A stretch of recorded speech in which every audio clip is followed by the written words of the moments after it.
Good evening, everyone. Welcome to a very quick 5-minute Friday preview for the Daily Punt. I've just realised I haven't actually written anything for tomorrow's Friday Daily Punt. I've been concentrating obviously on getting a pin stickers guide together and putting that together for you for Saturday. So I'll do a quick run through what I thought of Friday's racing, because it's not a fat lot of fancy, to be perfectly honest, isn't it? I think it's probably only about 3 bets.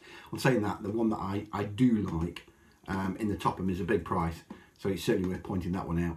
I'll run through the first sort of 5 races then. The 145 is the 2.5 mile handicap hurdle, which I'm approaching with a degree of caution, I have to say. When I first looked at the race, there were 1 or 2 that stood out. Monte Cristo was one. He ran well at Cheltenham until he was badly hampered at the last, and then he sort of stuck on again up the hill. I think he'll go okay.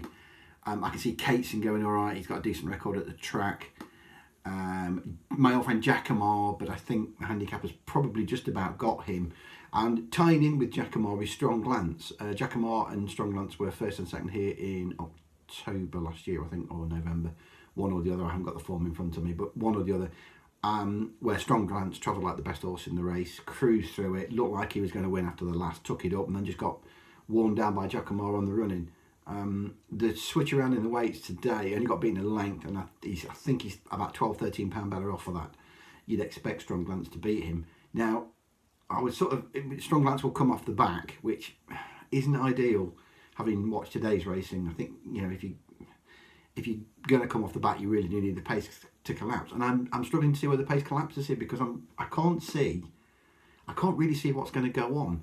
And with that, I've sort of switched back to a horse that I backed at Cheltenham in What's Up With You with Ben Paulins, and he's got Kevin Brogan on board tomorrow as well. He ran all right in the Martin Pipe, finished 4th. Again, only sort of weakening out of it really after the last. I wonder whether they might decide to just go on with What's Up With You tomorrow. I think he's quite interesting now at 16 to 1. So I'm going to have 2 small bets. I think What's Up With You, purely on the angle of I think he might be the one that goes forward in the race, and he won't mind the ground, and he's got Kevin Brogan on board, so there's plenty to like. And I think and Strong Glance as well. I'll probably be those 2. I think you get about 6 places in a couple of places, so there's plenty of each way there. The top novices hurdle, when I first looked, I mean, strictly on the figures, you want to be taking Dusart on, don't you? But he goes into that old favourite could be anything bracket, doesn't he, at the moment, after he beat Soaring Glory at Ludlow on his debut. Hard to know what to put up against him as well. You've got 1 or 2 at bigger prices. Do your job. I think I'd be interested in if there was a bit more cut in the ground. I thought Who Green might be interesting, because that form of the Boodles has already been tested, and it looks all right with Jeff Kidder, and he's getting a bit of weight here, but he does need to improve again. It's hard, I think, for a 4-year-old, but Paul Nicholls had a couple of winners today, so the yard are in decent nick, I think, the ones he's bringing up. I'll make a decision on it in the morning, I think, whether I'll have another look and just sort of see something turns out. I don't know whether I want to take the favourite on or not, and initially I did, and now it's sort of drifting out sort of 2 to 1, 9 to 4, and do I want to take it on? We'll see. It might be a case of I just have a small each way bet on Who Green. I think that might be the way. Then the Marmain Novices Chase. I just filed this under don't know. Chantry House was under the pump some way out when he won at Cheltenham, and this longer trip ought to help. It isn't a given. And as I say, the way that the chases have been developing today, if you find yourself cut adrift, it's hard to get back. And with that, do I give Chamblou another chance, or is he just bottomed out for the season now after that Cheltenham run? I don't know. Again, it's a hard race to call. I do like Chamblou. Going back to the KO Star at Kempton, he looked really good that day, winged everything, and came away in the closing stages. And if he can repeat that on this flatter track, I think he'll take some beating. But again, it's not a race I want to get massively involved in. I have to say, it's I'm happy to pretty much sit it out. The Marsh Chase, and now this will be run at a good pace, because you've got Dash or Drasher in here. I think he'll go from the front. You've got Politolog, and he will go from the front, and you've probably got 3 or 4 just sat in behind. Notebook shouldn't be far away. Nutswell won't be far away. Master Tommy Tucker won't be far away. So this is going to be run at a good pace. It should fall for Fakir Duda, as you'd think, if he doesn't get too detached. He's probably got the best form in the race. My slight concern was he's forgotten how to win a race, but I think if he's going to win a race again, this looks like it, to be perfectly honest.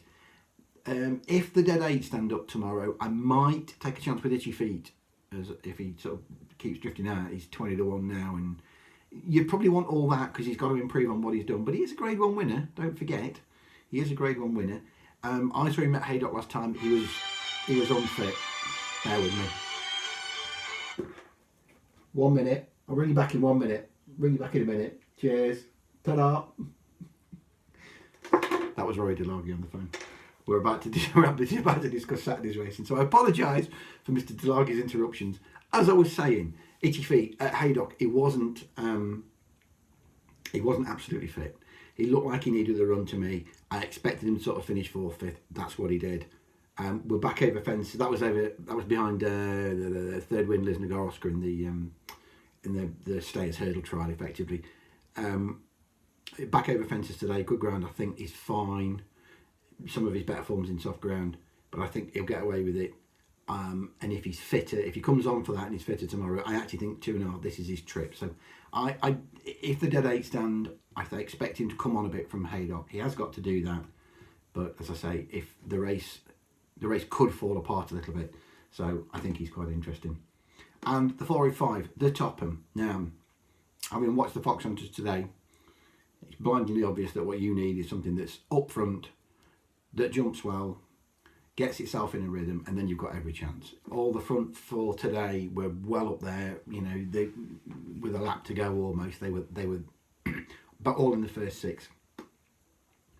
The one that I liked earlier in the week, and the price has gone, which I'm really annoyed about because I should have bet it, was Storm Control. He's the one I think that's the most likely to pop himself out. There are others that front run, but I can see him sort of winging the first 2, getting himself into a rhythm, as he did with the Kinmuir. He only weakened late in the Kinmuir. I can really see him taking to this test. I think there was some 25 and 28 around earlier in the week, and that's gone now. We're down to sort of 18, and that's probably, I should have bet him earlier in the week. It's my own fault, but I think he'll go well. Others that I sort of had a look at, I think there's a few in here that won't stay, you know, by the way. The obvious pair of the Mullins pair, Live Love Laugh and Robin De Faro, they should both run their races. Live Love Laugh looks absolutely nailed on to be in the 4. My worry with Live Love Laugh, he's only won 1 chase start, which is a slight concern. I know he sort of, he's running in big handicaps all the time, so you don't expect him to win many, but all the same, you know, 1 win in I think about 16 chase starts, maybe more than that, 17, 18, something like that. Not ideal. The other one I really liked, I went back and I had a look at Pink Eyed Pedro, who gets his ground. He has to have good ground, Pink Eyed Pedro. Look at his early season form, look at his autumn form. When he won at Chepstow on what was quick ground, really. And then he came out and finished 3rd to Granatine at Exeter in the Holden Gold Cup. Those 2 runs are really good. Since then, 2 efforts, not so good, but one of those was in the Topham, and he got round, and I went back and had a look at it, and he was only 4 lengths off the leaders, 2 out, and then and he jumped really well down the back. He attacked every fence. He'd gained ground in the air. He was passing horses mid-air. That's what you want in a race like this. And then he's just got tired in soft ground, which isn't his thing. He's just got tired from 2 out. So I think that effort is an awful lot better than it looked at the time.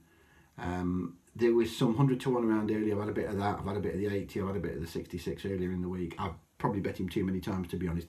But I think he'll go really well tomorrow. He's got good ground. He'll last out longer. If he's 4 lengths adrift, 2 out, game on.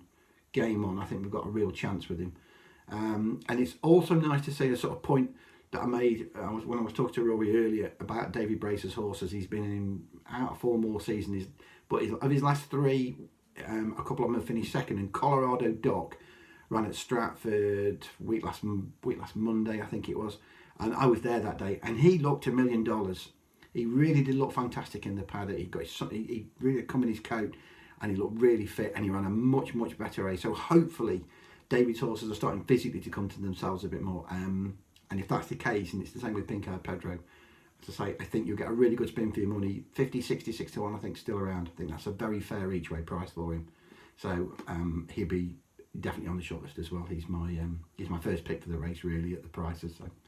So there we go, big swing tomorrow. Let's have a go for a big one with Pink Eyed Pedro in the 405 at Aintree, and as I say, if we're there 2 out, we've got a chance. Best of luck, everybody. I'll be back with a pin stickers preview on Saturday morning. I better ring Rory back, hadn't I? Cheers, guys. Bye bye.